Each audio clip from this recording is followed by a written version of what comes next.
Good evening, good afternoon, wherever you are in bonny London type.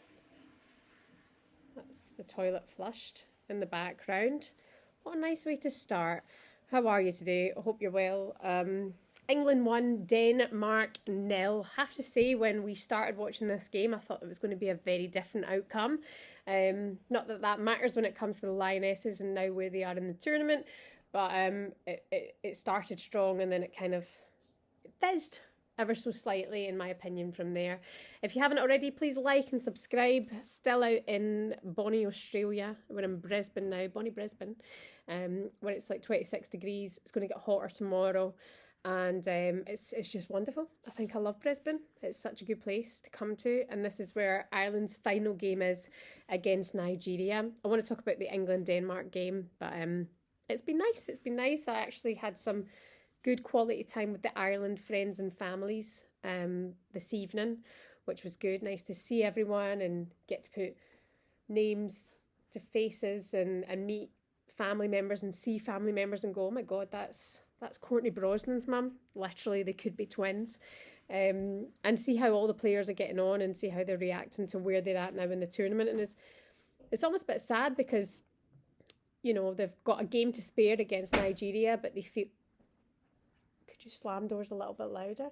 They feel that they could have done more, or their situation could be different going into the final game against Nigeria. But like I say, time today to kind of regroup, have that day off, have a minute to themselves, and see where they... Oh my God. Are you okay? Do you need me to call somebody? If you had one too many Diet Cokes?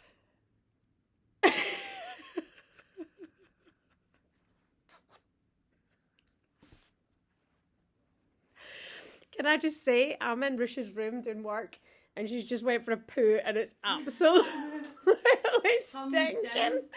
Absolutely stinking. Anywho, back to business. Little cameo there. Yeah, it's been nice. It's been nice to see all the friends and family. My dad's just landed in Brisbane tonight, so I'm sure he's going to take in all the sights tomorrow. Anyway, let's reflect on the Denmark-England game. Myself and Rusha actually went to watch it in the fan park a little bit earlier on here in Brisbane.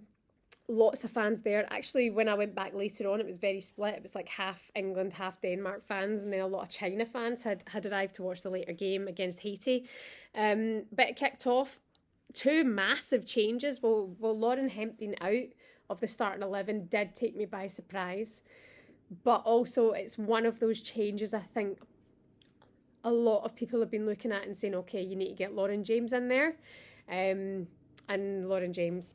Well, she was the difference tonight. She really was. And also Rachel Daly at left back. This conversation's been coming up. We've been saying it, haven't we? I think we've spoken about it here.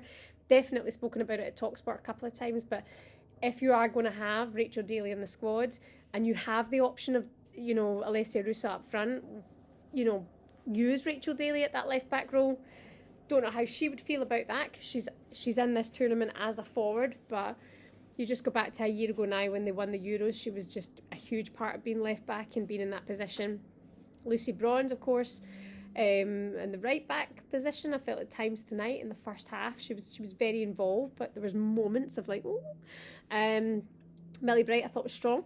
There was calls over her fitness in the first game against Haiti.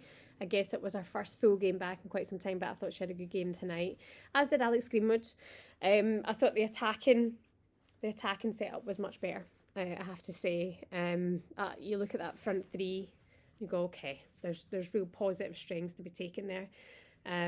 But we can't go past without talking about Kiera Walsh. Oh my God. You actually watch the footage and she says, I've done my knee. For any of you that can't lip read, can you see that big bright light over the screen? It's gone now. Yeah, looks like she's done her knee. She knows she's done her knee. A lot of players actually haven't done their knee, if it's the same dreaded 3-letter injury that we've seen so much in the WSL and in England, in the England squad. Will have known what's happened. If Kiera Walsh is out of this tournament, we saw Laura Coombs come in, didn't we? Did Katie Zellum come on, Rish? Did Katie Zellum come on? Oh, I don't know. There was a lot going on at that moment in time. I was working at that moment in time. But Kiera Walsh is the heartbeat, I would say, of the England team. She just tick, tick, tick, tick, tick, keeps it moving every single time. And it's so awful, but we've actually said before, what happens if Kiera Walsh isn't fit? What happens if she's out of that England midfield? So if it is a long-term problem, I actually think they could have struggles moving forward in the tournament. It's incredible they're into the last 16 now. It's not been the start or the score lines I think that Lioness fans would have hoped for and England fans felt going into this tournament they can get, but it's a very, very different side to the Euros, and if you cast your mind back to a year ago, it was a different start to the tournament anyway. In the Euros, that 1-0 win over Austria, couldn't tell you the second game. If you can put it in the comments, kindly remind me. But, you know, they did pick up from there and they gathered momentum, and I think that front three change will be good for England moving forward. There's a lot of confidence there. I almost want to dedicate this final chat. I should mention, by the way, how good Denmark were. I actually think they were very good opposition tonight. They came in at themselves. They had a good few chances. That Madsen is exceptional, as is Harder, but we know that. And yeah, they gave them a good run for their money tonight. And I actually felt in the opening kind of few minutes, all right, this is going to be all England. But Denmark really solidified themselves and found their way, and I think they were a good match against England tonight. It's not been easy for England, has it? But they're into the round of 16 with a game to spare in the group stages, so that's all that matters, and they're laughing all the way. But Lauren James,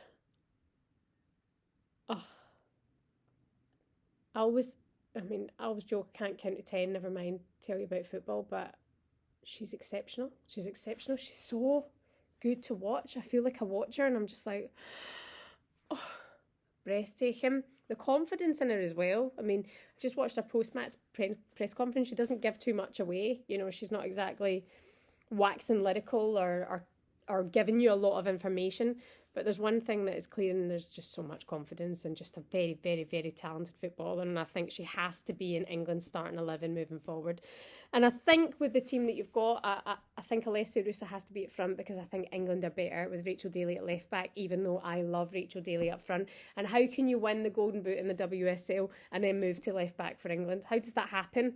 Well, Rachel Daly said it last time round at the Euros. We knew she was one of the best strikers in the NWSL at the time.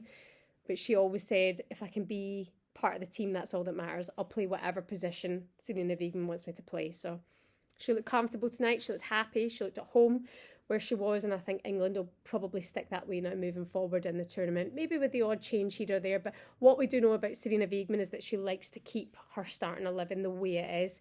So maybe she's found that tonight. The only change now would be, obviously, Kiera Walsh if there's a problem moving forward. I have spoken to a couple of insiders who don't think it looks good for Kiera Walsh, but she'll likely have a scan, if not any minute now, or she's already had it, and we'll know what's her fate moving forward in the tournament. But watching that performance tonight, I think England look comfortable. Another 3 points. They're into the round of 16, which means they will face the runners-up of Group B, which is very much so alive, which means it could be Australia, Canada, or Nigeria. The Australians are relying on the Nigerians to be beaten by Ireland, and Australia have to win their game against Canada, and Canada need to win their game against Australia. Group B's alive unless you play for Ireland. Sorry, bro. Please subscribe. Bye.